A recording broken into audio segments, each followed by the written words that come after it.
Coucou, alors petit message avant de débuter la vidéo, c'est juste pour vous dire qu'après 3 enregistrements et 3 montages différents, le son reste pas quali du tout et je suis pas du tout satisfaite.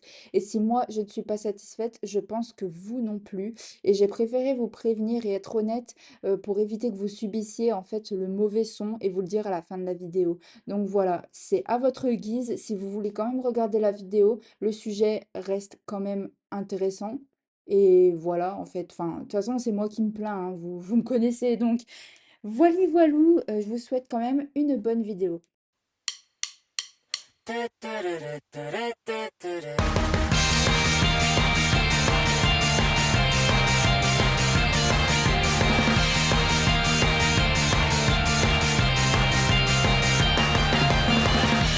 河の隅で惑星はぐるぐる回る電波の記録エコーが返ってきたこれで何回だ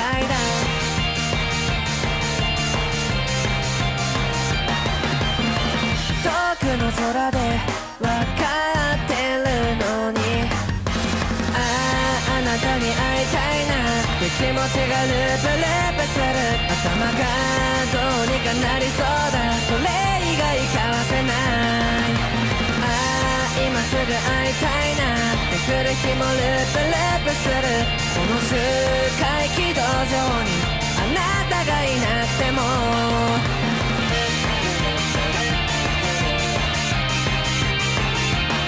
そこに大体愛があるだけ Aujourd'hui, je reviens parce que je suis encore énervée. Et oui, quand un sujet me travaille trop, je suis obligée de le mettre ici pour être plus tranquille. Comme l'indique le titre, on va s'intéresser aux petits parasites qui prennent ma précieuse religion, mais aussi mes origines comme une trend ou un outil de vente, mais également des petits pervers qui veulent absolument savoir ce qu'il y a en dessous de nos jolis tissus.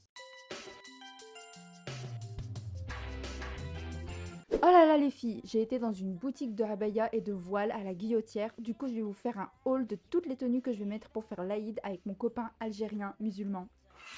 Alors on a cet ensemble avec le voile, évidemment je fais bien exprès de laisser le haut de mon crâne apparent parce que moi je peux le mettre comme je veux. Et bien sûr que je vais pas vous dire que c'est un partenariat, je vais vraiment vous faire croire que je m'intéresse à votre religion et votre culture pour vous attirer dans ma commu et faire un max de chiffres. Et dans quelques jours je pars en Arabie Saoudite, j'irai visiter les lieux religieux en vlog bien sûr. Je peux plus me les voir, ces comédiennes d'influenceuses qui gravitent autour de l'univers arabo-musulman, qui profitent de tous les bienfaits de la culture et de la religion sans pour autant s'engager. Je vais vous dire ce qui m'a réellement énervée. Il y a 1 ou 2 ans, j'avais vu un TikTok d'une meuf qui faisait la pub de Abaya. Jusque-là, rien de dérangeant. Mais elle a écrit « Alors les filles, vous faites quoi pour l'Aïd ?» Désolée, mais de quoi tu te mêles? Sachant qu'elle pouvait très bien cibler les filles de sa religion, elle a choisi de s'adresser à un groupe de personnes avec lequel elle n'a rien à voir. Et à côté de ça, elle faisait aussi des vidéos de son voyage en Arabie Saoudite en montrant bien sa proximité avec la religion. On aurait pu le voir comme un simple voyage, mais vraiment, sa façon de vouloir la jouer muslim friendly, c'était trop. Et le pire, c'est qu'en parallèle de tout ça, elle avait l'audace de s'offusquer quand on lui demandait si elle allait se convertir. Tout ça pour faire la surprise de « Et non les gars, je suis chrétienne en fait, je vous ai bien eu ». Donc moi à l'époque, j'avais fait un TikTok dessus en disant qu'elle faisait exprès de tourner autour de ce monde-là et que c'était super malsain. Et qu'est-ce qu'on m'a répondu? Change de combat fois 1000 parce que ces abrutis pouvaient rien dire d'autre en plus de pas être concernés. Mais pas de souci, on a l'habitude que vous parliez à notre place. Son mec est musulman, donc elle connaît le sujet. Ça veut rien dire, à part qu'elle est dans une relation qui sert à rien du coup. En gros, je me suis plantée dans les dates. J'ai cru que c'était aujourd'hui, le premier jour de jeûne. Alors c'est demain. En fait, ça commence ce soir, mais c'est demain. Bref. Et du coup, j'ai chauffé de ouf un pote à moi. J'ai dit, s'il te plaît, allez le premier jour et tout. Comme ça, on fait le repas, on mange ensemble et tout. S'il te plaît, jeûne. Et lui, il a jamais fait, il a jamais jeûné de sa vie ni rien du tout. Donc, genre, c'était chaud. Mais du coup, il a joué le jeu. Il m'a dit, ok. Et là, en fait, je viens de m'apercevoir qu'en fait, pas du tout. Ça commence totalement demain. Donc, du coup, je suis en jeûne de Ramadan, alors que c'est pas encore le Ramadan. Et en vrai, de vrai, ça tombe bien parce qu'en fait, j'ai une collaboration à tourner aujourd'hui. La collaboration, c'est le womanizer. Voilà. Donc, je me disais, punaise, je vais devoir tourner ça en premier jour de jeûne, etc. Ou, enfin bon bref, vous avez compris, genre c'est pas dingue. Donc du coup, en vrai de vrai, ça m'arrange un peu. Oui, bah oui, ça change tout, effectivement. Oh là là, dis donc, t'as eu chaud. À un jour près, t'aurais pu rater ton placement. Mais t'inquiète, vu que t'es sortie avec Adil Rami, ça fait pas de toi une comédienne. Et le pire, c'est sa justification. Donc elle a expliqué, je vais faire carême, mais j'avais besoin d'un jeûne plus drastique.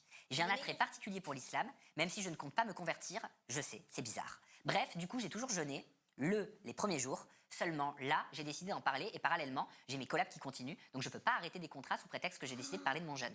Je précise, attrait pour l'islam depuis mes 14 ans, donc toutes les personnes qui parlent de buzz sont déjà complètement à l'ouest. Ah d'accord. Je suis chrétienne, non religieuse, je fais quelques jours de ramadan pour tous les bienfaits que ça apporte et pour pratiquer un peu une religion qui m'a toujours plu, et je continue de bosser à côté, donc en l'occurrence, j'ai des contrats d'objets sexuels que je ne vais pas rompre sous prétexte que je jeûne ou que je parle de mon jeûne. D'accord.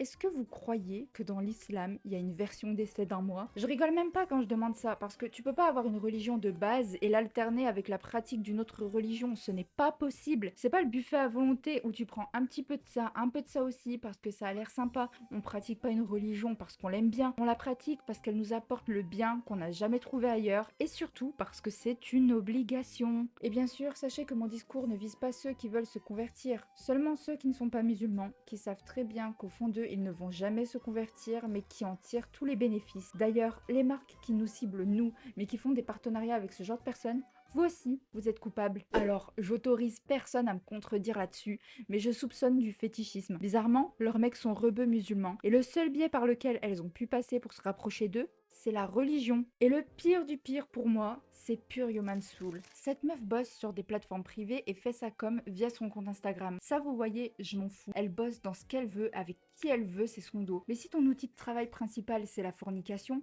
évite s'il te plaît de mettre un verset du Coran entre deux stories de tes fesses. Si par exemple une meuf comme elle arrête ses activités pour se mettre à fond dans l'étude et la pratique de la religion, je m'en fous, genre je serais contente. Mais ça par contre j'ai du mal. Et du coup, devinez qui est son partenaire de vie? Le rebeu du moment, Ryan. Parce que c'est bien beau de critiquer Maëva Guénam, la méchante hypocrite qui capitalise sur sa propre religion pour se faire de l'argent, la dite musulmane en intérim. Et qui se permet de l'appeler comme ça? Les mécréants. Vous savez, ces fameux chevaliers qui adorent nous apprendre notre religion sans pour autant la pratiquer avec nous. Quand t'as vu les insultes, les trucs comme ça, toi t'es censé fermer ta gueule. Par contre, moi j'ai le droit de te dire.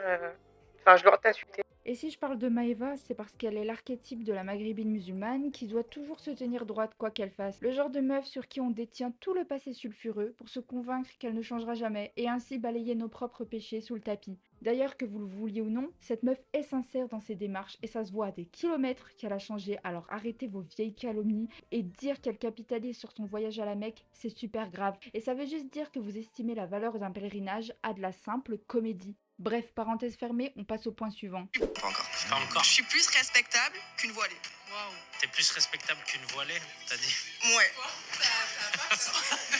Qu'est-ce que t'as pensé? Lâchez nos vestes, j'en peux plus, les voiler, les voiler, les voiler. Ça, c'est moi qui m'énerve. Alors, en gros, je disais qu'ils étaient pas légitimes de parler de nous et de nous lâcher la grappe, au lieu de nous évoquer dans leur sujet de débauche. Et dans les commentaires, let's go pour le florilège des pervers. Remercie tes sœurs sunnites qui ont bitchisé le voile. Maintenant, grâce à elles, c'est fétichisé et il y a même des catégories porno spéciales hijab. Et plus personne respecte les voilés. Ce qui est sûr, c'est que jamais je marierai une sunnite voilée, sauf si c'est une soufie ou une chiite. Elle au moins, elle le porte correctement. Moins de risque de tomber sur une que si c'est une sunnite. Bon, alors du coup, j'ai pas perdu de temps, je lui ai répondu comme il le méritait, hein, désolé. Les voilés, vous la mettez dans le cul pour que le jour du mariage, vous faites genre que vous êtes pur MDR, vous êtes la plus grosse arnaque. Alors regardez, c'est cette sorcière qui s'est permise de tenir de telles paroles. Alors elle, c'était de loin la plus perverse. Ma chérie, ce que tu fais, ça s'appelle une projection. Ta description est tellement précise qu'il n'y a que toi qui dois connaître la situation. Espèce de folle. Comme je l'ai déjà dit, vous êtes tellement des folles fétichistes que vous prenez la confiance quand vous voyez 2-3 frères mal parler de nous et vous faites pareil. Mais c'est pas la seule! Parce que qui d'autre de mieux placé que les hommes pour alimenter ce fantasme? On les voit au quartier, les femmes qui se préservent, hein, fantasmer sur une crasseuse, je laisse ça aux chiens de la casse qui vous ouvrent en deux dans les caves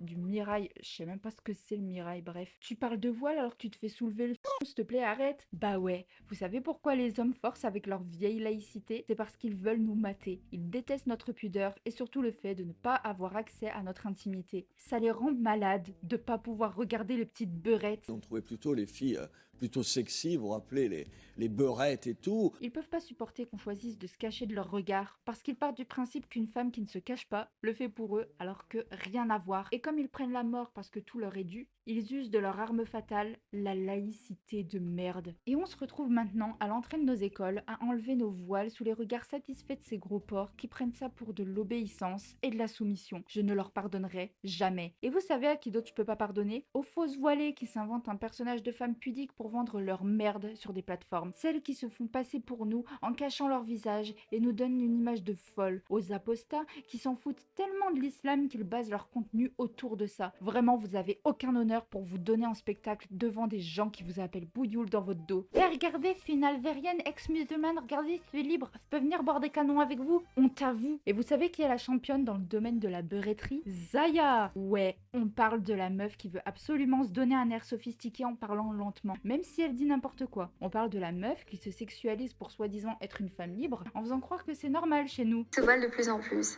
Dans les années 50, elle n'était pas autant voilée. Pourquoi aujourd'hui? Et ça, ce n'est pas normal pour moi. On peut être arabe et être une femme et être née dans un pays arabe et ne pas avoir envie de porter un foulard.